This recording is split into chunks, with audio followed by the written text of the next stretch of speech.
Good morning, everybody. Thank you for being here today. This is an exciting project and we're making some great progress, and we're going to bring you up to speed on that today. I'm Mike Hewson with DKS Associates. I'm the principal in charge. Today with me, in addition to Elise, who's running the slides, are our project manager, and Stefan, who's doing a lot of the analysis, and we'll talk about the alternatives that we've been evaluating.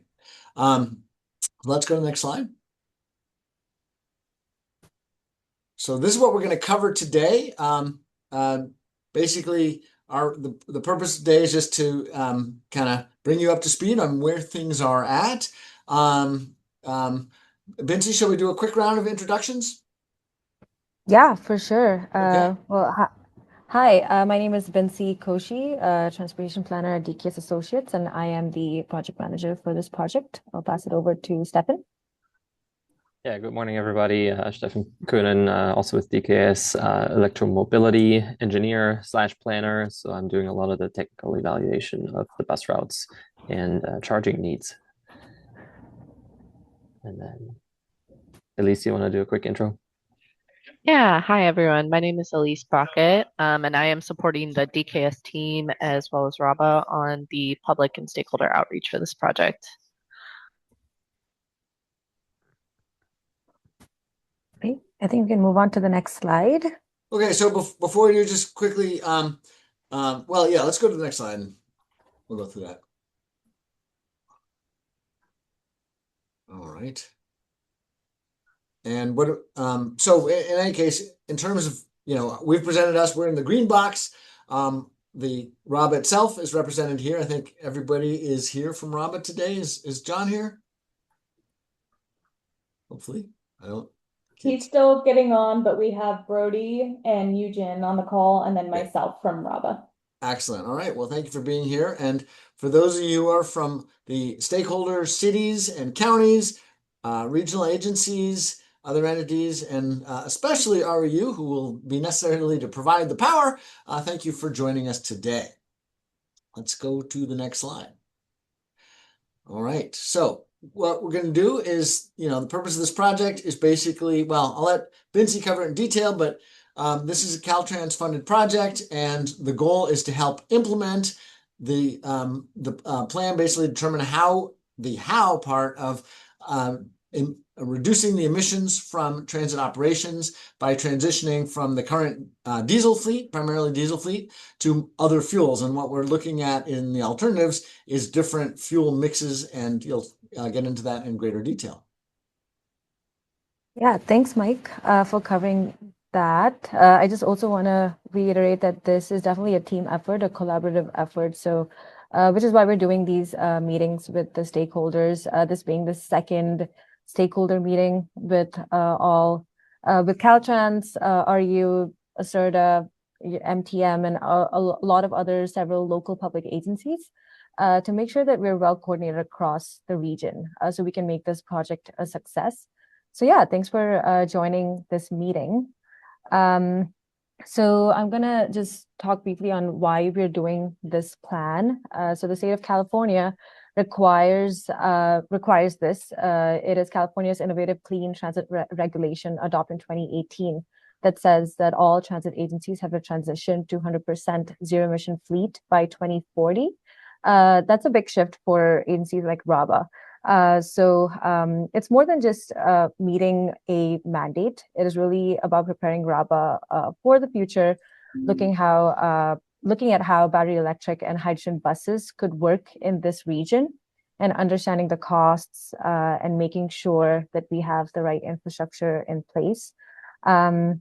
It's also about making sure that this transition works for the community and making sure that it is reliable service, cleaner air, and a plan that reflects RABA's unique challenges and opportunities.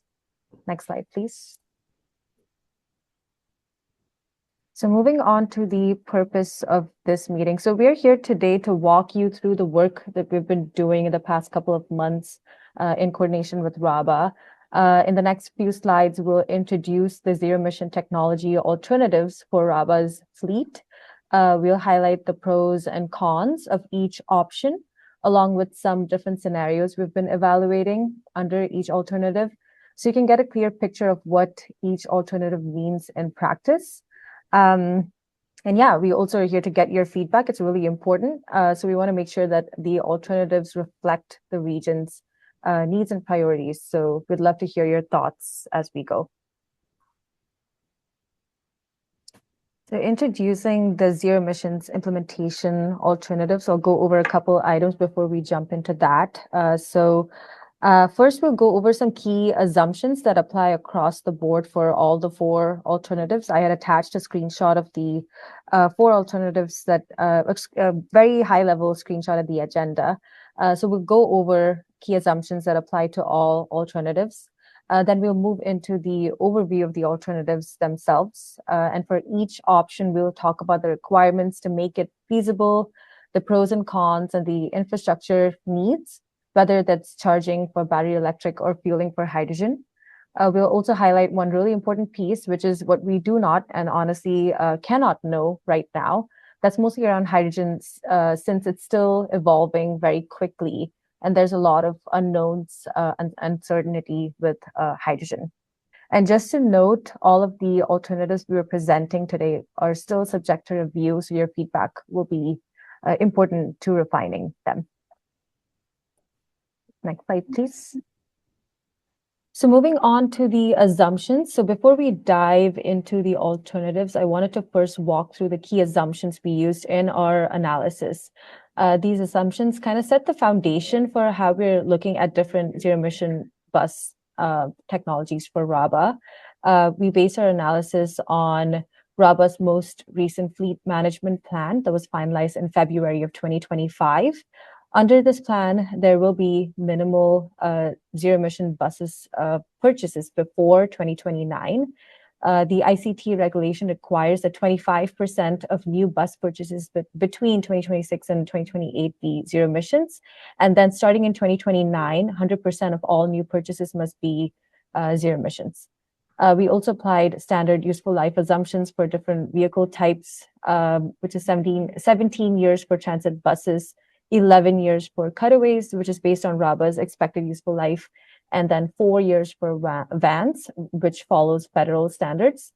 And this schedule sets the pace for when vehicles will need to be replaced and when the zero emission buses can be phased in.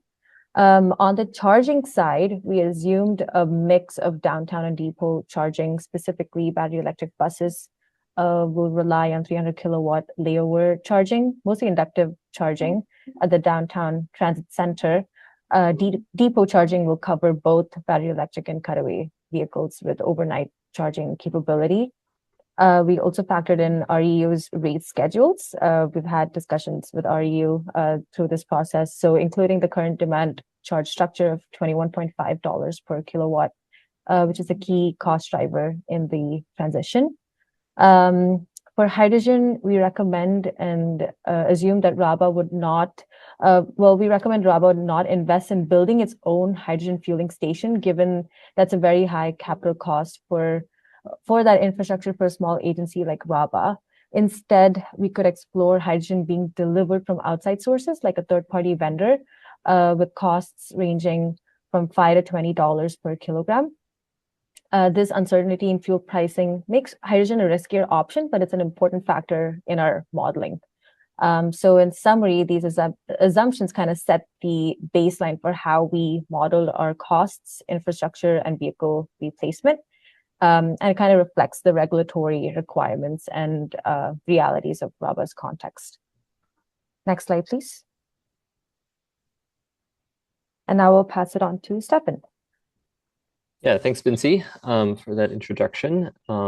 Yeah, so now talk a little bit about the alternatives that we kind of A, developed, and then B, kind of did a lot of evaluations on in terms of both the capital costs under each alternative as well as the operating, meaning largely the fuel costs, and just overall technical feasibility in a overall still nascent market with uncertain technology developments. So you can kind of see with that scale or slider on the left there, the alternatives towards the top have more battery electric components, whereas the ones towards the bottom, 3 and 4, have a higher proportion of hydrogen in that mix. So starting with alternative 1, that would be a purely electric scenario where we wouldn't be looking at any hydrogen-powered vehicles or buses. So we would be going fully battery electric for all fixed routes as well as the variable services, meaning RABA's demand response and runabout services. In the second alternative, we would be having roughly 25% of all fixed routes in RABA system would be going hydrogen. That would be 3, potentially 4 routes. Those would be the most demanding routes with the least dwell time in between trips. But it would all be on full-size buses on the fixed routes. So specifically, that would be Route 1999X. That's the Amtrak route, and then potentially Route 3. And the rest of the fleet, meaning largely the cutaways and vans that support the variable services, would still be going battery electric.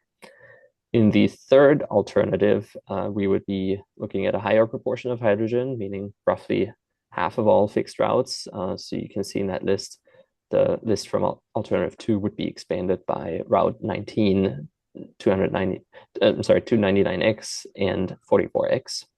And then again, in addition to potentially Route 3, that's subject to current evaluation.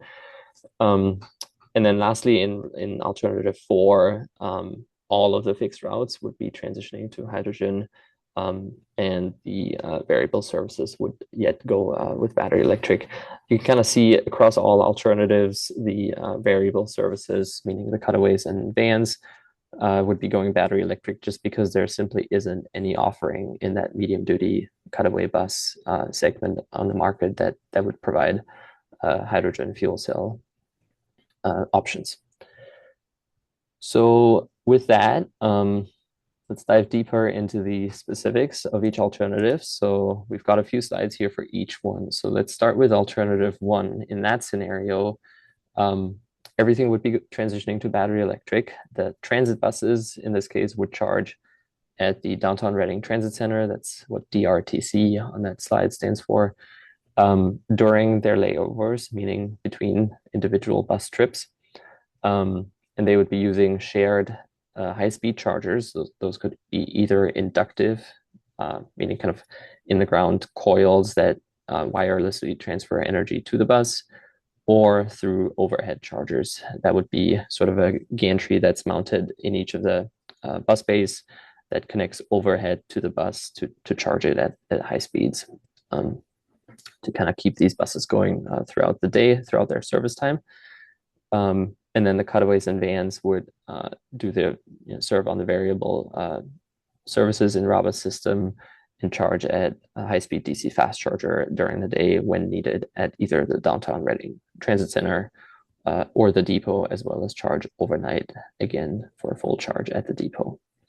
So then with each of the alternatives, we've got some requirements, some advantages, as well as some potential drawbacks, risks, or disadvantages listed on the slide. In the interest of time, we probably won't go into every single bullet point in these tables, but we'll pick a few kind of key highlights or key requirements.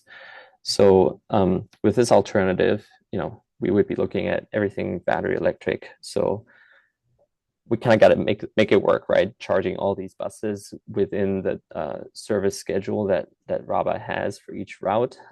So to make that happen, we would be looking at a slight reblocking of 2, potentially 3 routes, depending on if Route 3 would be going battery electric as well. So that would kind of just involve individual buses taking on trips of 2 different routes throughout the day, rather than the bus serving the same route throughout the entire day. I don't think we want to go into the specifics of that today, but we're looking at that carefully to make sure that each route can kind of run throughout the entire day in this alternative. Shifting a little bit of layover time, we've got some routes kind of, depending on where they have a few minutes of layover time, we might shift a little bit of that to the Downtown Transit Center just to make it work in terms of consolidating charging infrastructure there and not having that at multiple locations, which would be more costly for RABA. And then use the newest kind of buses on the most demanding routes and have a couple of chargers in those remote locations, Bernie and Chickletown, which are served by 1 route each, so that those cutaway buses that serve those areas can recharge overnight. The solution, as it says there in the middle column of that table, is plausibly the alternative with the with the lowest fuel cost and with the most predictable fuel cost, because we know the rate schedules from Reading Electric. We've had some conversations, and see Carrie on the call. So we know that at least in the near to midterm, it may change in the long term, but this is at this point the most predictable, because there's no hydrogen involvement, which is a much more kind of nascent market and less predictable case. There would also be no requirements regarding kind of two different types of workforce training for fuel cell and battery electric, because we only have one of the two.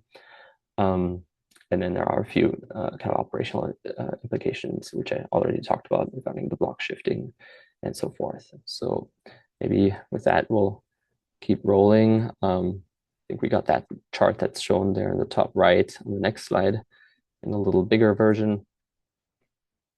Yeah, so that's an example of how that potential reblocking would look like.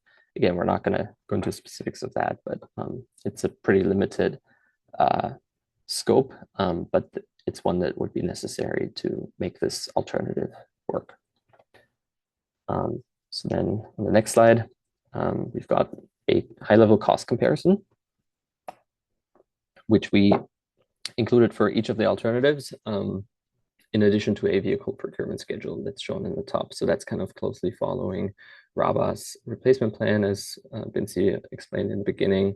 For each of the different vehicle types over the years, this table kind of shows how many buses or how many vehicles of each type would be procured. And then accordingly with that schedule, the capital expenditures, so CapEx, is shown in the bottom left, as well as the operating expenditure, OpEx, shown in the bottom right. So see, John just entered. Good. So in this alternative, we would be looking at kind of the green components of those bars are the vehicle purchases. The gray ones is the build out of charging infrastructure. So that would be kind of staggered in phases in accordance with that bus deployment schedule. Looking at a total CapEx here in this scenario of an estimated 22.7 million. Those are high-level cost estimates that are used to kind of compare these alternatives with one another. On the operating expenditure side, that's kind of, again, the most predictable option. It would kind of rise as more and more battery electric buses are being deployed. More and more electricity would be used as the kind of new fuel cost for RABA, landing at about $1.07 million a year by 2040, which is when the full fleet would be transitioned. For alternative 2, again, just high-level overview. This is the alternative where we would first be looking at a proportion of hydrogen on a few of the routes. Again, Route 1, 9, 99X, and potentially Route 3. Those would, instead of sort of charging during the day at the downtown transit center, those would be refueling at the end of their block, meaning at the end of their kind of whole service duration for the entire day, at or near RABA's depot, at a mobile or kind of temporary, not really temporary, but it's not a permanently installed. It would be delivered likely on a weekly basis, a hydrogen refueling system that RABA subscribes to with fuel delivery regularly to meet its needs. Everything else is sort of similar to the other alternative. The battery electric transit buses would still charge at the downtown transit center during their layovers, as well as overnight in the depot. Some of the new requirements in this alternative compared to the first one include that weekly hydrogen delivery on a tube trailer with an integrated dispensing system. Those are kind of systems that are increasingly being deployed, also in other transit agencies, as well as for other transportation and industrial use cases. But we would still kind of have, a mix here between the two fuel options. Let's see, in terms of pros, certainly one can make the argument that in a mixed fleet, there's the potential for increased resiliency, just given that there's always kind of a backup fuel option available if one of them fails, if there's a massive grid outage that prevents battery electric buses from running, then there is still at least some fuel cell or hydrogen powered buses in the system that could be used. There's also a benefit to the quick refueling and longer range on the most demanding blocks. Like I said, we got to be a little careful in alternative one. If everything went battery electric, we would be looking at a few shifts to the operational schedule to make it happen. Those we could avoid a little bit better in this alternative. However, on the con side, kind of going with some but not a lot of hydrogen contribution means that the overall hydrogen demand would be pretty small, which means there could be some economic inefficiencies, which might mean a higher unit cost on a dollar per kilogram basis. There would also be dual workforce training requirements regarding vehicle maintenance and driver training, because now we are looking at two different fuel options. In terms of cost, on the next slide, again, kind of the procurement schedule and CapEx and OpEx. Under CapEx, the infrastructure would be slightly less expensive, though the buses are a little more expensive on the hydrogen side, but there would be some savings on the infrastructure side because there's a smaller need for charging infrastructure. And instead, sort of the hydrogen refueling side would be covered under the OpEx because we would not be recommending RABA to install its own hydrogen refueling station because that's a multi-million-dollar investment that would not be warranted at this scale of demand. So some of that is wrapped into OpEx. As you can see, we've got some kind of sensitivity analysis here. If so the top one of those two charts there under OpEx shows how it would look like under a $5 a kilogram scenario versus a $20 a kilogram in the bottom chart. And you can kind of see that hydrogen is starting to have an impact depending on what the effective fuel cost is for that on the overall OpEx for RABA. So with that, let's go to alternative 3. So in that, about half of the fixed routes would go hydrogen. So that would then be expanded to Route 19, 299X, as well as 44X. And again, potentially 3. Those would again refuel at the end of the block, meaning the end of the day, in a similar solution where we'd have a weekly hydrogen delivery on a tube trailer. And the rest of the system would yet again go battery electric. Again, on the pro side, there might be some resiliency increases.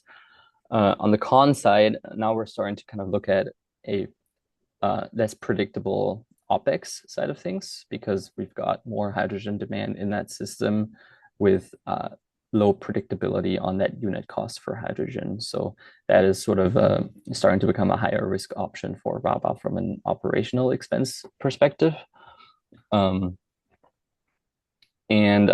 Or I should say, in addition to that, routes 299X as well as 44X are currently, some of the most demanding, meaning longest routes in the day, but they are served by cutaways, which currently do not exist in the market as hydrogen versions. So there's some technology uncertainty in this alternative as well. From a cost perspective, on the next slide, again, CapEx kind of decreases slightly because we have slightly smaller charging infrastructure requirements.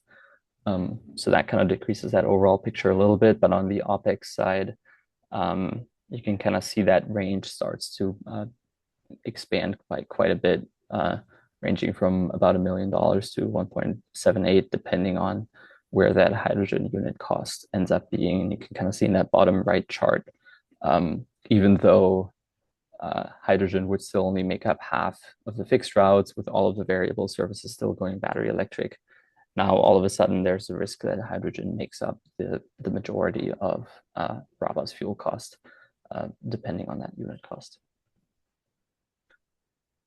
And then lastly, alternative 4, this is the one where all fixed routes would go with hydrogen as the fuel source. In this case, kind of similar with on the delivery side. The pro here, and added kind of advantage to that solution, is we would be avoiding any construction impacts at the downtown transit center, because those fuel cell electric buses could run all day without needing to refuel or recharge there. So we'd have kind of no construction impact there.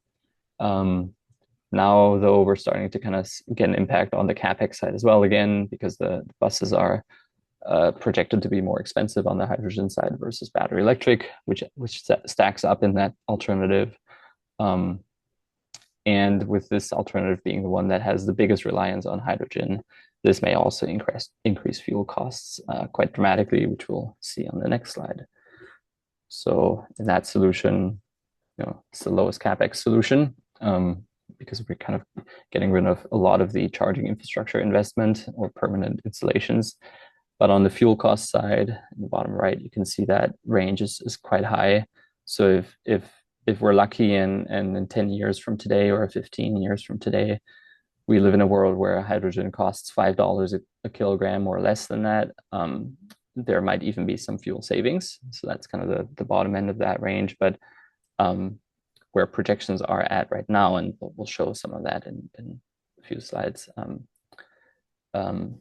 we're looking at much higher than that, and the risk range that we kind of explored here again is up to $20 a kilogram, which would lead to about $2.5 million a year in fuel costs. Chris White just joined. So then let's compare these alternatives at a high level. So it's great that Carrie is here from REU. We kind of put this slide on here to show some of the power requirements at the two key locations, meaning the downtown transit center and RABA's depot, and some of the ranges depending on the exact charger configurations that we would be looking at under each alternative. So if you kind of read that table across, you can kind of see that the more battery electric there is in each alternative, the higher the power needs are. So that is part of the conversation with Reading Electric here to understand what can be feasibly served in what time frame at each of these facilities. Won't dwell on this more. We might go back to this slide later in the discussion part of this meeting.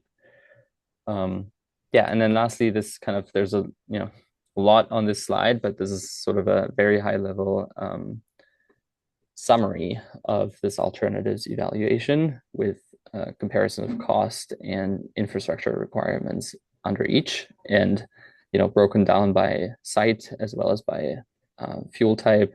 So kind of what does it take on the charging infrastructure side, as well as what does it take on the fuel cell infrastructure, as well as bus deployment side. So those are kind of the same numbers we were showing on previous slides, but you can kind of see if you just go with the bottom two rows there under total, you can kind of see how the more battery electric we have in the alternative, the more CapEx RABA can expect, just because the charging infrastructure would be permanently installed. Though OpEx tend to be lower and or more predictable, so the ranges kind of are narrower in the alternatives that involve more battery electric, whereas alternative 4 with most hydrogen contribution has a very large range in terms of OpEx, just because the hydrogen cost is quite unpredictable. We've got a little more detail on that on the next slide regarding the fuel cost piece, just to make that point a little more clear. So kind of in those 3 red bubbles there, you can kind of see our sensitivity analysis between $5 a kilogram, $12, and $20. You can kind of see where those fuel costs start to diverge quite dramatically, particularly for alternative 4, which has a pretty substantial hydrogen demand. So depending on where that unit cost of hydrogen is at, that alternative could either be slightly cheaper than some of the other alternatives or dramatically more expensive.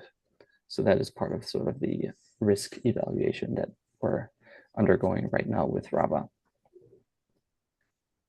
And to close out this sort of technical piece of this meeting, just some kind of comments on, what do we not know? What can we not know just based on market uncertainties? Talked about hydrogen costs a lot. In that chart there on the right, you can kind of see what Alameda County Transit is paying for their hydrogen fuel on a per unit basis. And you can kind of see how that trend is going upwards, now north of $10 a kilogram, which would be kind of translating to a fuel cost that's higher than for battery electric in RABA's system. There's some efforts statewide to provide hydrogen for public agencies like RABA at a more affordable cost. And we're closely monitoring those developments and trying to factor that in. But there is that risk that we just cannot control or predict as of today. In addition to that, there's some uncertainty around the exact speed of technology improvements, particularly on the battery side. So how does range improve on battery electric buses over time, and how would that ease some of the charging infrastructure requirements, which again could impact in a positive way the capital infrastructure needs for charging of buses. And then lastly, maybe a piece that we talked less about, but baked into this total cost of ownership analysis are the purchase costs for different ZEB types. So how that looks like in a few years from today is also difficult to predict, but we're using the best sort of industry estimates available there.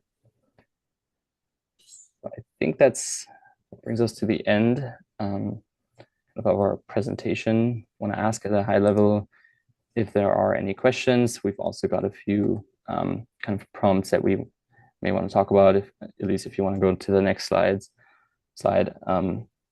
But at a high level, just want to ask the room, are there any questions about what we just presented?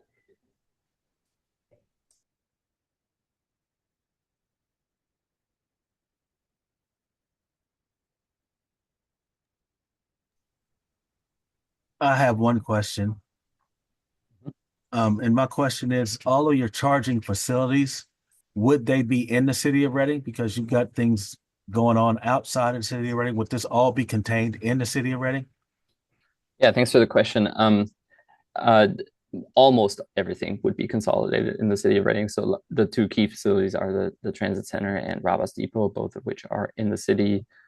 We would be looking at a couple of sites, specifically in Bernie and Jingletown, with likely only one level 2 charger, which is a relatively minor infrastructure requirement to make those routes kind of work with overnight charging at those locations. Okay, good, because I was wanting to make sure that we took PG&E into account. Their rates are a lot higher than ours are. Yeah. But you've taken that into account. So. Yes. Yeah. Okay. Mm-hmm. Thank you. It's a very minimal share of the total kind of energy and power needs, but yes, we're looking at that. So this is Kerry. I should introduce EC Chambers, who is the guy that just asked the last question there. EC will be filling in for me because I'm retiring after this week. So this is the last time I will have an opportunity to be part of this group. So congratulations. Yeah, thank you. Thank you. Been a long time coming. You sure you don't want to delay your retirement for a few months just to get us through this project? Well, I'll still be in the area for a while, hint, hint, but EC will have access to me. I guess I'd like to comment on two of the bullet items there. Required electric loads at RABA Depot and Transit Center. I think I may have previously discussed our existing circuit capacities in the area. Currently, we have about 1 megawatt available at the South Market Street location on the existing circuit. So these are all today's capacities available. Over at the Yuba Street location, we have 2 megawatts available. Up around the Mount Shasta Mall area, 1 to 2 megawatts available, but there are some other EV charging loads that are being talked about for that area, which could erode that capacity. And then over by, at one point in time, we were talking about over by East Side Road, 4363 East Side Road. We do have a circuit there with 4 megawatts capacity. However, we recently learned that ACID is considering building a pump station on the river near that site and getting rid of the diversion dam across the river there by the Market Street Bridge. So if they build that pump station, if that site is chosen for their pump station, that will eliminate at least half of that capacity, possibly more. So in the end, what I want to get to is the fact that as far as the electric utility goes, our circuit capacities are largely available on a first come, first served basis. So we can talk about current capacities now, but you're talking about implementation in a couple of years from now. So I highly recommend staying in touch with REU as you move through this process to continue to get updates on circuit capacities in the areas in which you would like to install charging facilities, because those things are likely to change. And then the bottom one, fleet electrification in neighboring jurisdictions.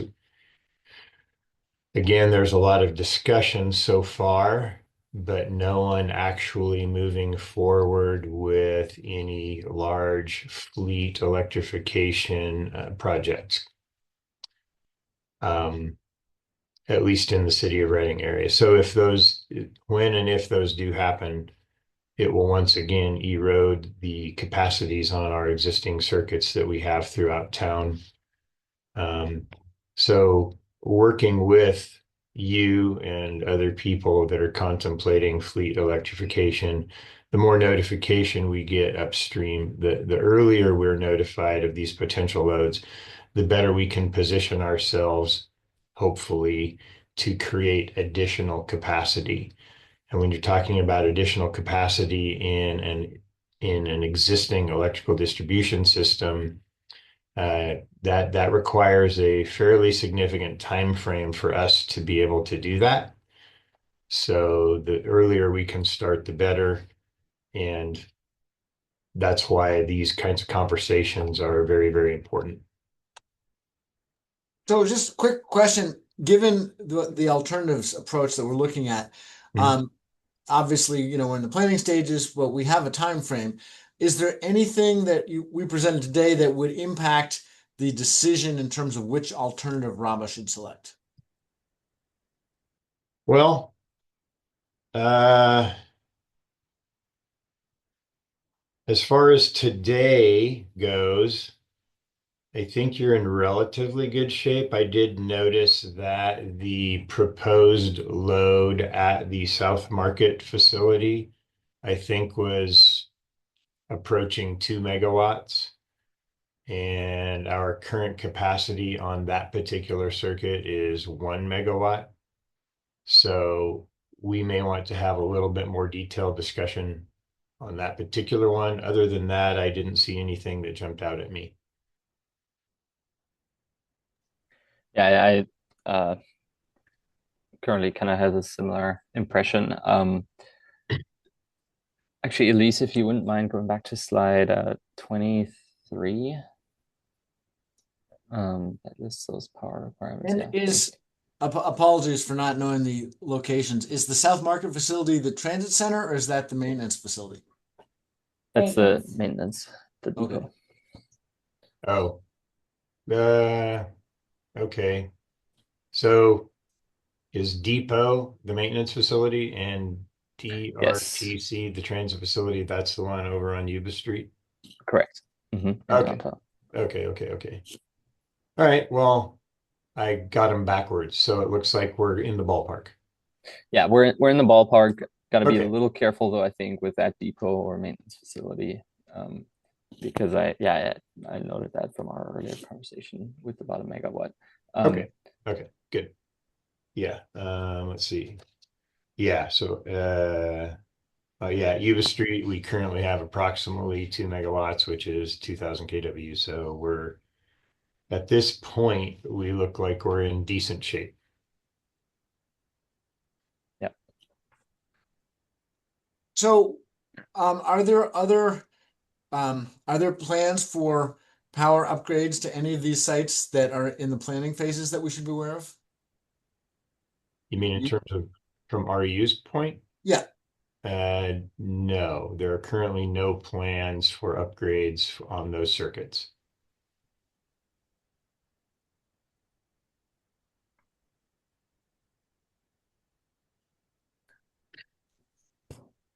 So Carrie, you will be transitioning, you said after next week?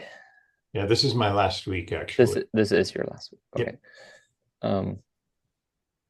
So that's one of the reasons EC was in this meeting today, so he could get his head wrapped around the project and we can have, our own discussions offline about how to proceed, and his future involvement in this.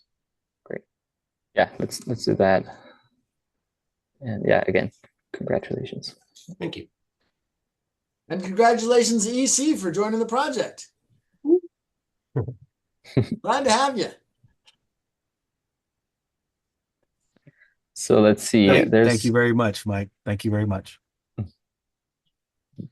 So there's a few questions in the chat. So let's maybe take a moment to address those. So Aaron from Shasta County Public Health is asking, in terms of Shingletown and Reading, where would these charging stations be? Additionally, they are not RU. Do you know if pricing would be similar? I think that's kind of a similar question to EC's earlier.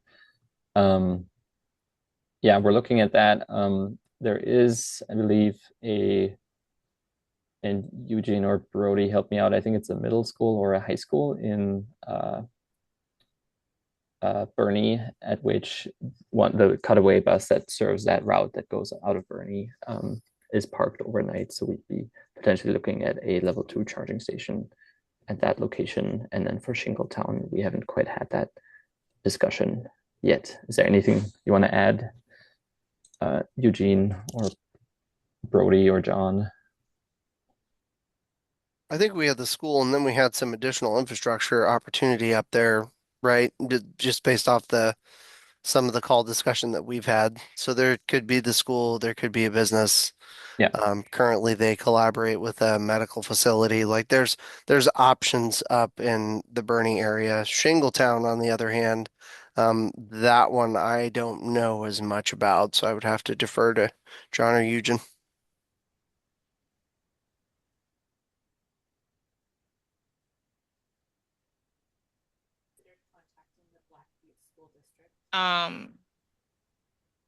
Currently, we are not thinking where I'm not considering that the Shingletown location currently because this transition plan hasn't been finalized yet.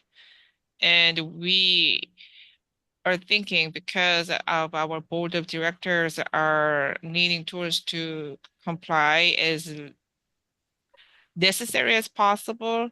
So if possible, we don't have to buy like all the zero emission vehicles by buying like smaller vehicles because the regulation is for the more than 14,000 pounds of vehicles.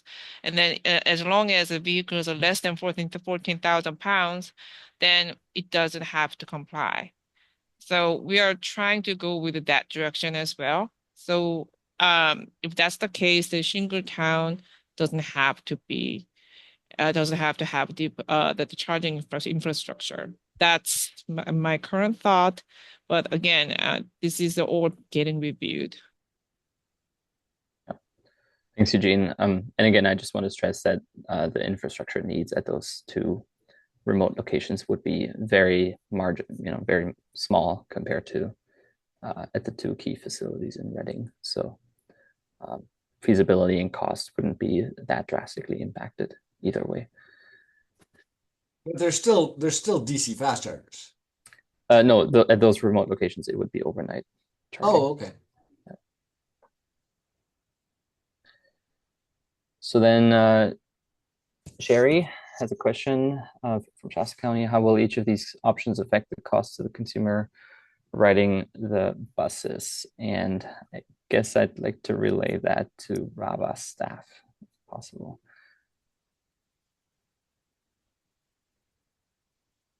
I don't think it's gonna affect any cost. There will be no cost increase. I don't think so.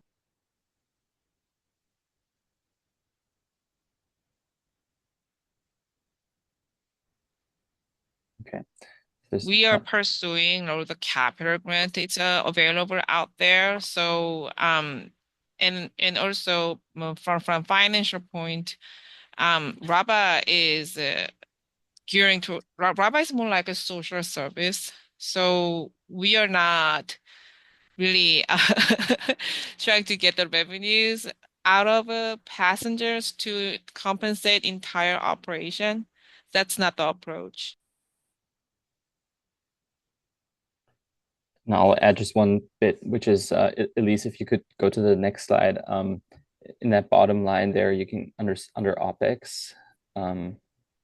Yeah, you can kind of see those ranges. And for comparison, the current diesel fuel costs amount to about $1 million a year. Kind of depends a little bit, obviously, with the diesel cost, but that's what we see for 2024, which was the data that we're working with for this project. So we're very much in the same ballpark there on the operational expenditure.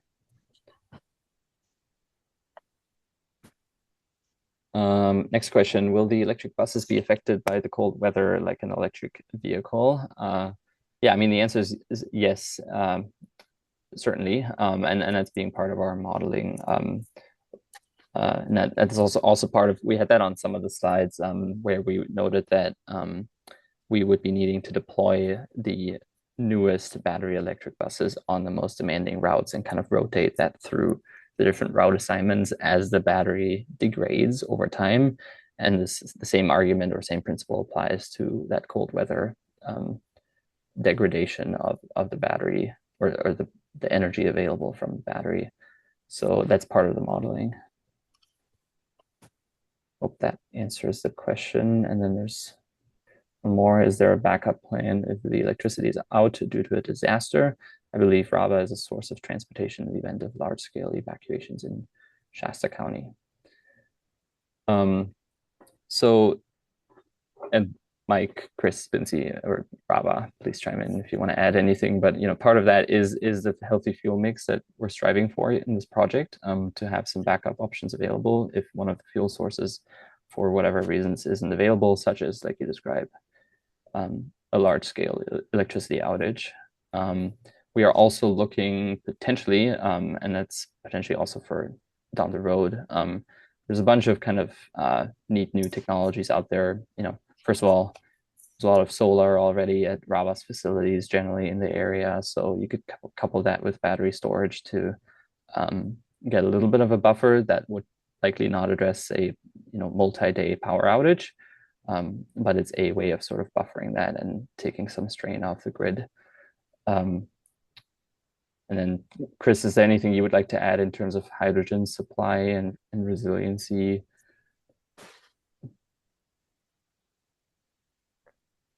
I know the joke is hydrogen is 10 years away and always will be. And again, I still think we're about 10 years away.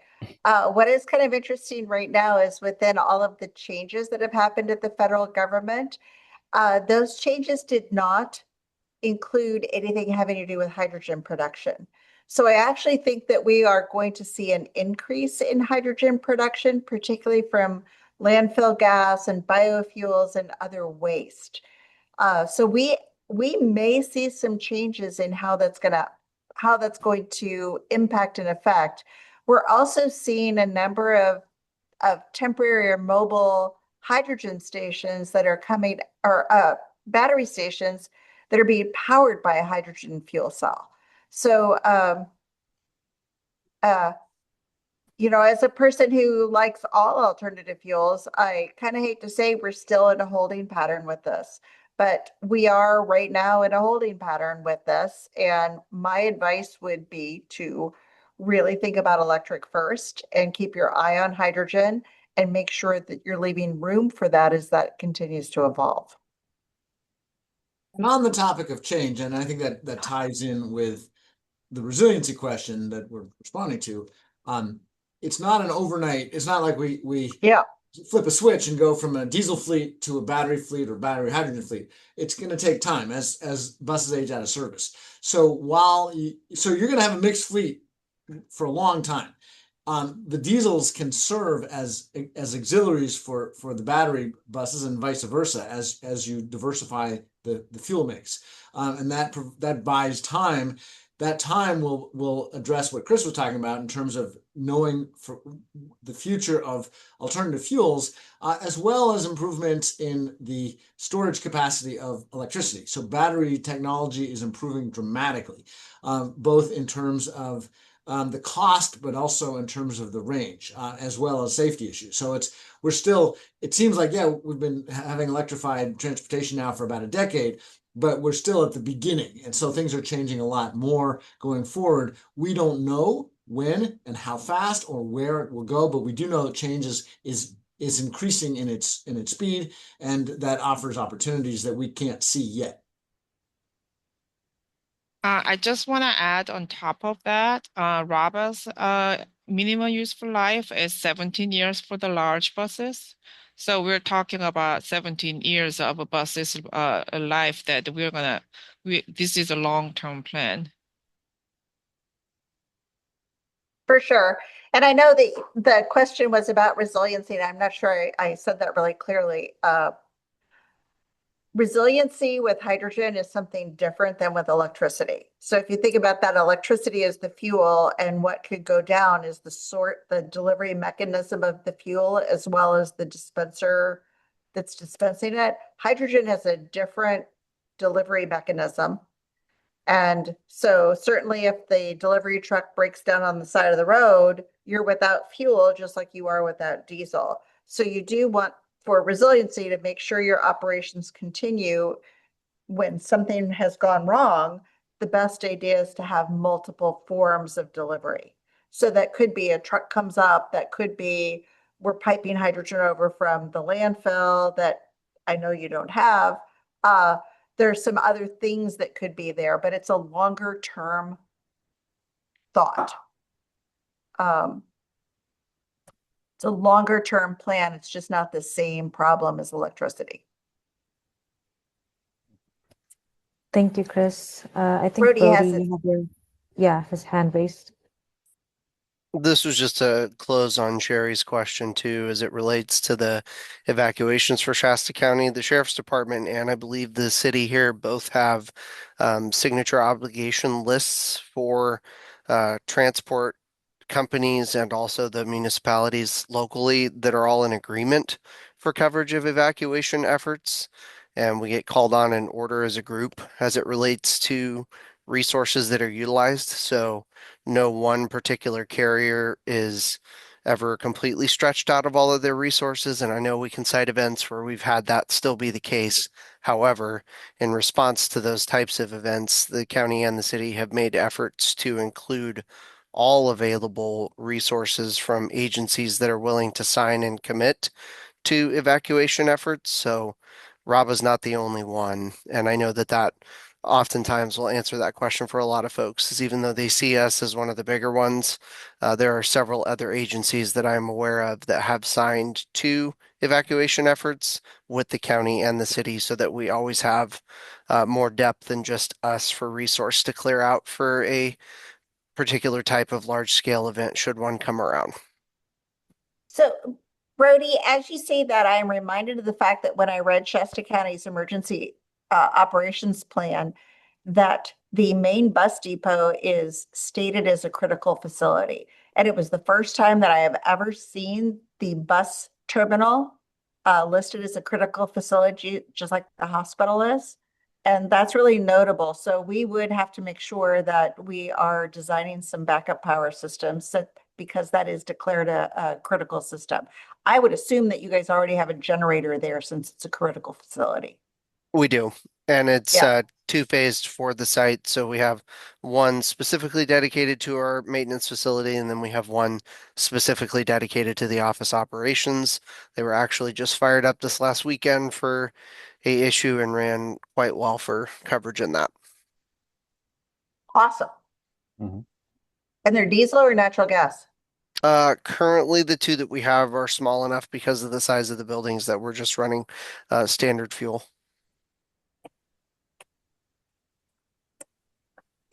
So there's one more question. We've got 2 minutes left in the meeting. So, Aaron is asking what security measures will be in place for the Bernie and Shingletown facilities.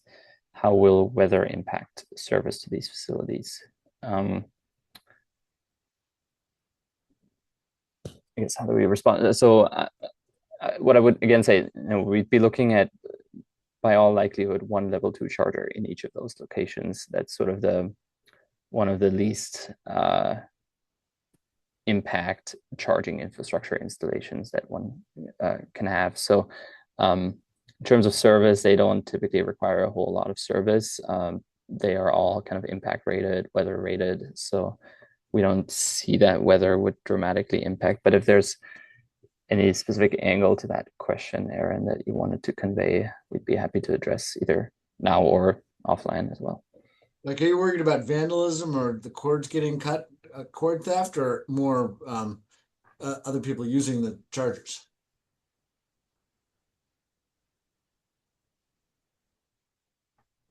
We can follow. I don't know if Aaron is still on the call. We can also follow up. Can you not hear me? Now we can hear you. now. Okay, yeah, more in terms of vandalism and then in terms of weather impacts. Depending on where you have these located, you're going to need snow plows for the winter time. You're going to need to protect it from extreme heat, things of that nature. So do you have those plans in place? Do you have an idea of where these would theoretically be? I know you said a school. Is it going to be under lock and key? What was the last part? After school, what did you say? Is it going to be under lock and key, barbed wire around it? Is it going to be monitored?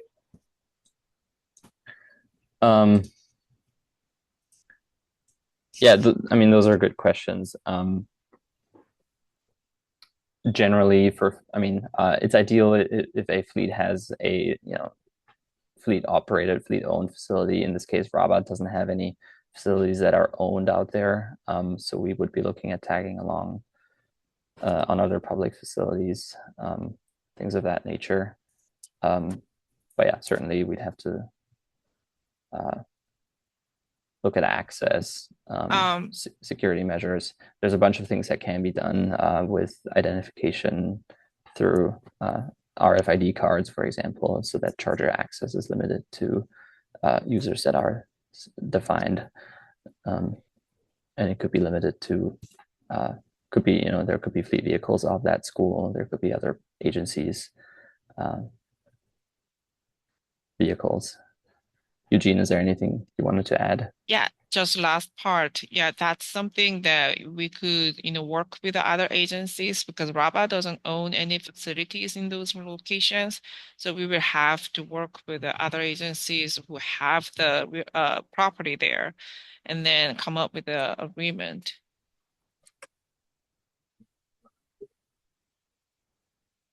Just to piggyback off of Eugene on that too, Aaron, Bernie's one of those ones that if they're already calling for plow work and stuff like that, a lot of the surfaces up there shut down anyway. So I don't necessarily know that we would have much more availability to secondary redundancy in a remote location like Bernie any further than the schools that we're participating with. So if they can't get their parking lot plowed, I guess that means we're parked too, just for lack of further description based on what I know about the service for the area.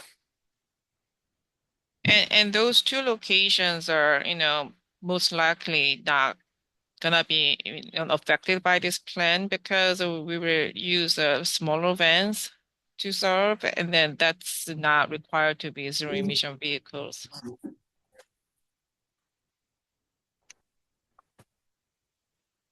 Yeah, All that's right. true. That's part of RABA's kind of deliberation on this. I should just note all the numbers and things we show today is under the assumption that the entire fleet transitions, with the buses certainly making up the majority of the infrastructure needs and cost.